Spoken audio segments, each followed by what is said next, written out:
Looking at reviews for Subnautica Below Zero, I wasn't really sure if there was anything I could add to the conversation that wasn't already being said, other than pointing out that half of the positive reviews read like negative ones. Yes, the game's too expensive, the map is very small, and the out-of-water physics feel like complete shit sometimes, but I really do think there's a lot to love about this game, and I wanted to make a video talking about the reasons why I love it so much.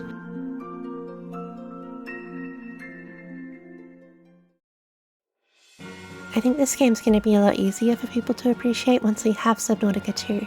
And that's not me saying that the people disappointed with it thought it would be Subnautica 2, something it was never supposed to be. But in my eyes, Below Zero is just the next in a long line of games that weren't really what people wanted at the time, but are bound to be re-evaluated positively once we have that next big thing, and the game can be evaluated for what it is rather than what people wanted it to be. I want to circle back to those 3 negative points that I highlighted earlier, the ones that show up time and time again in negative reviews. Specifically that first point about the map being too small. I don't actually agree with that. Not entirely, anyway. Admittedly, there was a point early on in my playthrough where I was trying to get a mental map of the area, and I thought I'd just see what the next biome over was, and there was no next biome over. It was a little disappointing at the time, but I continued with my playthrough all the same, and over time started to really appreciate and understand the size of the map and how it ties into the gameplay. Since the map is so small, the developers expect you to comb over it again and again and again, hiding things like mandatory story flags and huge game-changing upgrades in tiny little nooks that you're bound to miss on your first, second, or even third passes through an area. In a bigger game, this would feel like complete horseshit. Can you imagine if in Breath of the Wild you got the paraglider and Link's like, okay, what next? And the old man's like, oh, fucked if I know. And then the entire story came to a halt until you stepped inside a random house in the middle of nowhere.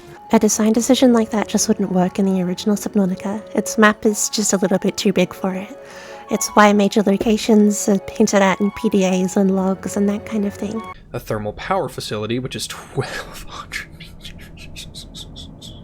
But in the tighter and more densely packed map of Below Zero, the developers are able to hide all manner of important things with little to no indication, trusting that we'll find it eventually.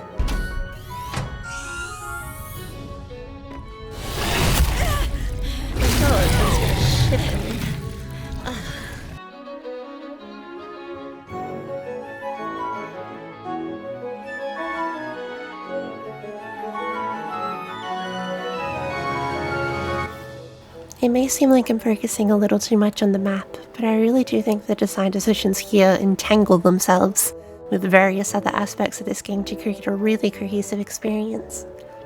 When I finished the first Subnautica, I felt like I'd barely scratched the surface of an alien world, which is fitting given that the player character was stranded on 4546B in a freak accident, and was presumably very eager to leave. In contrast, Below Zero starts with Robin intentionally marooning herself on the planet, immediately communicating that we're playing as a more reckless and determined person, whose need to survive on a hostile alien planet is a self-imposed risk that she's deemed necessary in service to some greater mission. Whereas Subnautica's map is a vast and imposing space you're directed to leave as quickly as possible, Below Zero presents Robin as someone who needs to master her environment in order to find and understand what she's looking for. The smaller and more open-ended map lends itself to this kind of story far better than a sparse and expansive world ever could. Some people may be put off by a Subnautica game that de-emphasizes survival, given how integral that structure was to the first game, but telling the same story again and again would have diminishing returns, especially for an expansion set on the exact same planet. With corporations naturally taking an interest in 4546B after the events of Subnautica, the sense of being truly stranded and alone just couldn't be captured in a follow-up. But in its place is a new kind of fear, the kind only a story about conspiracy and corporate evil can give you. But these games are considered slightly woke because of gay people. These fucking idiots.